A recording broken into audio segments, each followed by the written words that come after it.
mama proud.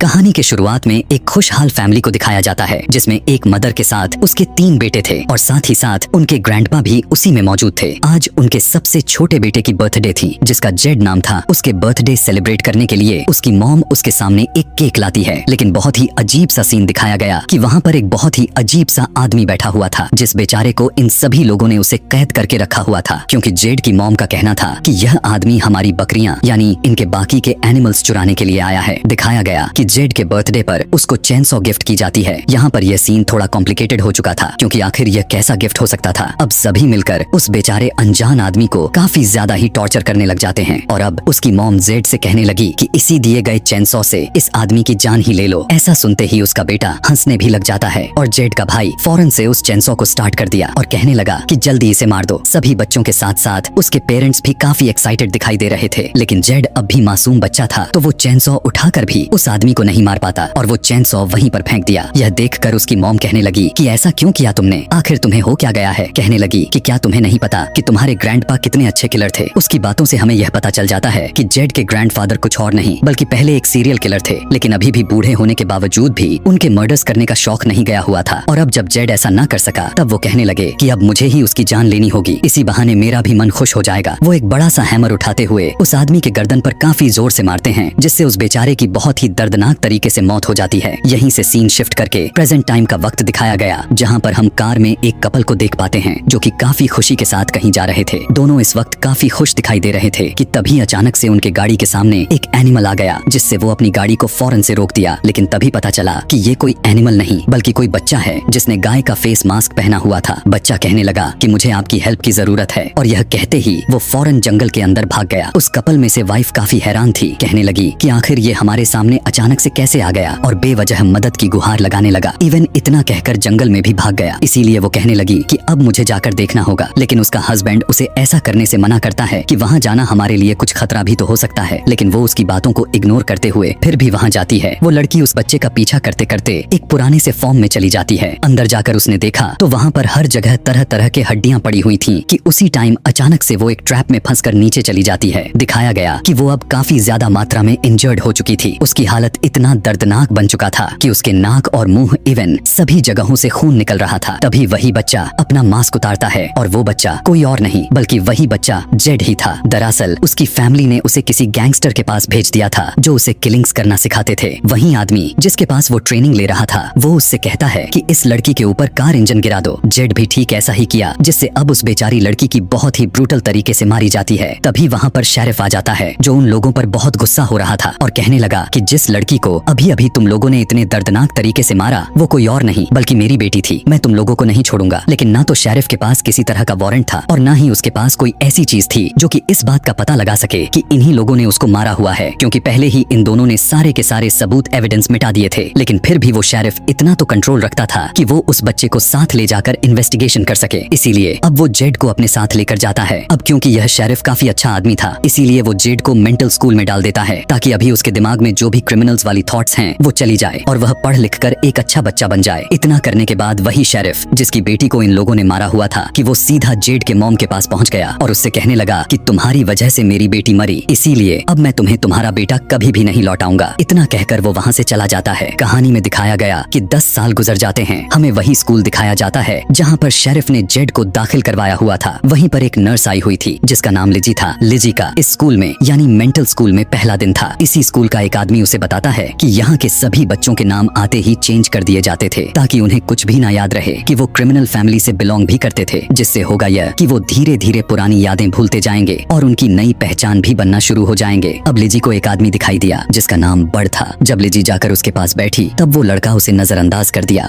तभी वहाँ पर एक और लड़का लिजी को बताने लगा कि ये अक्सर चुप ही रहता है और यहाँ पर इतना तो अंदाजा हो चुका था कि जेड भी बचपन में अक्सर खामोश में ही रहा करता था, तो शायद हो सकता है कि ये मोटा बच्चा जेड ही हो। उसी दौरान लिजी ने देखा कि कुछ बच्चे आपस में लड़ने लग गए थे। ऐसा होता हुआ देखकर लिजी उन्हें छुड़ाने जाती है, लेकिन उनमें से एक बच्चा लिजी से ही बदतमीजी करने लग जाता है। तभी वहाँ पर मोटा वाला बच्चा लिजी को बचाने आ पहुंचा। उसी टाइम उनके पास वहाँ के सीनियर डॉक्टर भी आ गए और नर्स से कहने लगा कि जो कोई भी बच्चा लड़ाई करे तो आप मुझे बताइएगा, और वैसे भी हम इन दोनों बच्चों को जो अभी अभी लड़ रहे थे इन्हें अपने साथ लेकर जा रहे हैं। तब लिजी कहने लगी कि इस हेल्दी बच्चे यानी बर्ड का कोई कसूर नहीं है, ये तो बस मुझे प्रोटेक्ट करने में लगा हुआ था। तब डॉक्टर उसे कहने लगा कि आप कुछ नहीं जानती, ये बच्चा जो तुम्हें दिखाई दे रहा है वो दरअसल अपने ही पुराने फैमिली मेंबर्स को काफी ब्रूटल तरीके से मार दिया था। हुआ कुछ ऐसा कि उन्होंने इससे उसका डॉग ही बस ले लिए, जिसके बाद इसने अपने पूरे फैमिली को मौत के घाट उतार दिया और तभी से ये काफी खतरनाक बच्चा बन गया। और हम कुछ नहीं, बस कुछ इनकी थेरेपी करके यहाँ लाकर इन्हें छोड़ देंगे। जैसे ही वो डॉक्टर गया तो वहाँ बर्ड का दोस्त आया और लिजी से कहने लगा कि ये लोग झूठ बोलते हैं, ये थेरेपी के नाम पर बच्चों को ब्रूटल तरीके से उन्हें टॉर्चर करते रहते हैं और आज भी ये लोग बिना वजह के भी टॉर्चर करेंगे। ये लड़का लिजी से यह भी कहा कि आप प्लीज उसकी मदद करें। तभी उसी मेंटल हेल्थ स्कूल में जेड की मॉम आई हुई हैं। जेड की मॉम अब काफी रिच हो चुकी थी और उसके पास कोर्ट की इजाजत थी कि वो जेड से जब चाहे तब वो आकर मिल सकती है। यहाँ आते ही वो सीनियर डॉक्टर से कहने लगी कि मुझे मेरे बेटे से मिलना है। तब सीनियर डॉक्टर कहने लगा कि यहाँ पर जितने भी बच्चों को लाया जाता है उनका पुराना नाम को चेंज करके दूसरा नया नाम चेंज कर दिया जाता है और हम किसी भी जेड को नहीं जानते और इस बात का पता करने के लिए आपको किसी दूसरे कोर्ट से इजाजत लेना होगा। यह हमारा काम नहीं है। दरअसल ये सीनियर डॉक्टर बस एक ड्रामा कर रहा था, जबकि उसे पता था कि जेड कौन है, लेकिन वो यह नहीं चाहता था कि ये बच्चे अपनी फैमिली से मिलें। ये डॉक्टर बच्चों को टॉर्चर करके खुश होता था क्योंकि उसे लगता था कि ये क्रिमिनल्स फैमिली से हैं और ये कभी नहीं सुधर सकते। वो बस इन्हें टॉर्चर करना चाहता था। इधर अंदर दिखाया गया कि बर्ड को अब काफी टॉर्चर किया जा रहा था और जब जेड यानी बर्ड की मॉम ऐसा होता हुआ देखती हैं तो तब उसे काफी गुस्सा आता है। वो फौरन से वहाँ के एक नर्स को काफी बुरी तरह से मार मार कर उससे उस जगह की चाबी ले लेती है और सभी पेशेंट्स को आजाद कर देती हैं। सारे के सारे पेशेंट्स बाहर की तरफ भागना शुरू कर दिए थे और वो सीनियर डॉक्टर बर्ड की मॉम को भी वहाँ से निकाल दिया। लेकिन बर्ड भी अब आजाद हो चुका था और काफी गुस्से में आकर वहाँ के सभी गार्ड्स को बहुत ही ब्रूटल तरीके से मारता है। उसकी जिस लड़के के साथ लड़ाई हुई थी वो उससे कहने लगा कि मुझे भी प्लीज आजाद कर दो। इतना कहते ही बर्ड के अंदर थोड़ा इंसानियत दिखा और वो उसे भी आजाद कर दिया। लेकिन जैसे ही बर्ड सीनियर डॉक्टर के सामने गया तो वो उसे मारना शुरू कर देता है। यह देखकर इस बार बर्ड को काफी गुस्सा आ गया और वो सीनियर डॉक्टर की सर विंडो पर लड़ा लड़ा कर उसे मौत के घाट उतार देता है। इधर ऐसा हुआ सब देखकर लिजी भी काफी डर चुकी थी। इतना डरी थी कि वो एक और भी नर्स को लेकर भागते हुए बेसमेंट में चली जाती है। लेकिन इनकी किस्मत ही खराब था। अचानक से वहाँ पर एक पागल बच्चा आकर दूसरी वाली नर्स का गला ही काट कर उसे मौत का नींद सुला देता है। यह देखकर लिजी के होश ही उड़ गए थे। वो बहुत ही ज्यादा मात्रा में बौखला चुकी थी क्योंकि अब वही पागल बच्चा उसकी तरफ उसे मारने के लिए बढ़ रहा था कि तभी वहाँ पर बर्ड का वो अच्छा वाला दोस्त आ गया और लिजी को बचा लेता है और फिर वो उस पागल लड़के को मार मार कर उसकी जान ही ले लेता है। ऐसा करने के बाद वो लिजी को अपने साथ बाहर ले आया, लेकिन बाहर आने पर पता चला कि यहाँ पर वो वही लड़का था जो बर्ड के दोस्त से लड़ाई कर रहा था। उसके साथ एक और अजीब सी लड़की थी जो पूरे मेंटल हेल्थ स्कूल में सबसे ज्यादा बदतमीज और चिड़चिड़ी थी। बहुत मारने के बाद वो दोनों को अपने गाड़ी में कैद करके जाने लग गए। लेकिन वहीं दूसरी तरफ वो बुरा लड़का देखा कि बर्ड भी वहीं पर है तो वो उसे भी अपनी गाड़ी में बैठा लेता है। वहीं बुरा लड़का अब इन सभी से कहने लगा कि मेरे पेरेंट्स काफी रिच हैं और दूसरी कंट्री में रहते हैं। मैं कब से उनके पास जाना चाह रहा था। अगर तुम लोग चाहे तो मेरे साथ जा सकते हो, लेकिन अगर किसी ने भी यहाँ से भागने और पुलिस को इन्फॉर्म करने की कोशिश की तो उनकी मौत मेरे ही हाथों निश्चित है। अब बर्ड को और उसके दोस्त को अपने अपने फैमिली के बारे में कुछ नहीं पता था।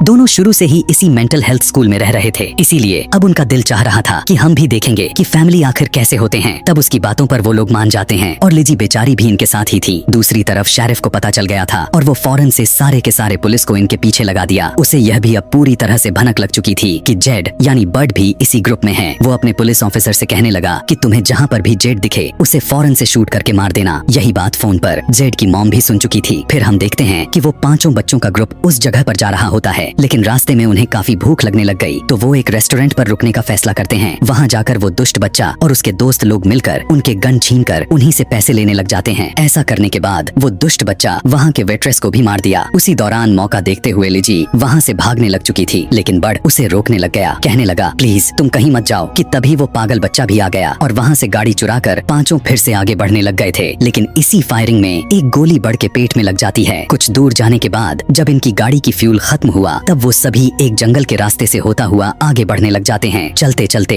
इन्हें एक कंटेनर पड़ा हुआ दिखाई दिया जो किसी ट्रॉली जैसा दिख रहा था। ये लोग जब इसके अंदर जाते हैं तो वहाँ पर किसी की डेड बॉडी पड़ी हुई थी, लेकिन इसके अलावा इनके पास कोई चारा भी नहीं बचा हुआ था। उन्हें रात यहीं पर बिताना होगा। यहाँ पर लिजी बर्ड का जख्म साफ करने लग गई। वहीं दुष्ट बच्चा बर्ड से कहता है कि अगर लिजी या फिर तुम्हारी दोस्त भागने की कोशिश की तो मुझे फौरन से इन्फॉर्म करो। लेकिन जैसे ही घना रात हुआ मौका देखकर दोबारा से भागने लग जाती है, लेकिन वही दुष्ट बच्चा उसे भागते हुए देख लिया था। पकड़ते हुए उसे कहने लगा कि मैंने तुम्हें मना किया था ना, और इसी के साथ उसके साथ जबरदस्ती करने की कोशिश करता है कि तभी ठीक मौके पर बड़ का वही अच्छा वाला दोस्त आ गया था। यहाँ पर एक बार फिर वो लिजी को उससे बचा लेता है। उसे मारते हुए वो बड़ से कहने लगा, मैंने कहा था कि तुम इन पर नजर रखना, लेकिन तुमने ऐसा नहीं किया। बड़ को यह सब सुनकर बिल्कुल भी अच्छा नहीं लगा और वो फौरन से उसी पर अटैक कर देता है और उस दुष्ट बच्चे को घसीटता हुआ आगे लेकर जाता है और बिना कुछ सोचे समझे उसका सर क्रश कर दिया, जिससे उसकी बहुत ही दर्दनाक तरीके से मौत हो जाती है। जैसे ही सुबह हुआ तो उस दुष्ट बच्चे की दोस्त जो चिड़चिड़ी लड़की थी, उसे वो कहीं पर भी नजर नहीं आ रहा था। वो सोचने लगी कि मेरा दोस्त कहाँ चला गया। उसे ढूंढने के लिए चली भी गई थी। इधर पीछे से लिजी और बड़ का वही अच्छा दोस्त दोनों अकेले थे, तो वो कहने लगे यहाँ से भागने के लिए यही अच्छा मौका है। लेकिन तभी बड़ का दोस्त कहने लगा कि बड़ जैसा भी है आखिर वो है तो वो मेरा दोस्त ही, मैं उसे छोड़कर नहीं जा सकता। इसीलिए वो वापस बड़ को ढूंढने के लिए चला जाता है। दूसरी तरफ उसी दुष्ट बच्चे की दोस्त को दिखाया गया जो कि अब वो पुलिस के हाथों में आ चुकी थी। शेरिफ उसे मारते हुए उसे टॉर्चर करने लग जाता है। मारते हुए पूछने लगा कि बताओ तुम्हारा दोस्त कहाँ गया। जवाब में कहने लगी, मुझे खुद नहीं पता, तुम तो पागल हो चुके हो क्योंकि तुम्हारी बेटी जो मर चुकी है, इसीलिए अब तुम हमें भी टॉर्चर करोगे। यह सुनने के बाद शेरिफ गुस्से से भर जाता है और पलक झपकते ही गन से शूट करके उसे मौत के घाट उतार दिया। यही सब लिजी और बड़ का दोस्त भी देख रहे थे। बड़ का दोस्त कहने लगा, हमें इनसे दूर ही रहना चाहिए वरना ये हमें भी शूट कर देंगे। पुलिस भी जानती थी कि बाकी के पागल बच्चे इधर ही कहीं न कहीं भटक रहे होंगे, इसलिए अब वो सभी डॉग्स को उनकी तलाशी में लगा दिया था। डॉग्स की आवाजें को सुनकर इन तीनों यानी बड़, लिजी और बड़ के दोस्त को यह बात पता चल जाती है कि पुलिस इन्हें ढूंढने में लगी हुई है। अब ये लोग भागने लग चुके थे। भागते हुए रास्ते में इन्हें कई दिनों की मरी हुई गाय दिखाई दी, जिसे अब उसे कीड़े खा रहे थे। अब इनके पास अब ज्यादा वक्त नहीं बचा हुआ था, इसीलिए वो तीनों उसी के अंदर छुप जाते हैं, जिसकी वजह से डॉग्स को उनकी इंसानी स्मेल नहीं आती और पुलिस भी इन्हें नजरअंदाज करते हुए वहाँ से चली जाती है। जिसके बाद तीनों काऊ के पेट से निकलकर बाहर आ जाते हैं। जैसे ही वो तीनों भागने में लगे पड़े थे कि तभी उन्हें रोड पर एक पुलिस की कार दिखाई दी थी। लिजी को लग रहा था कि शायद ये दूसरे पुलिस वाले होंगे,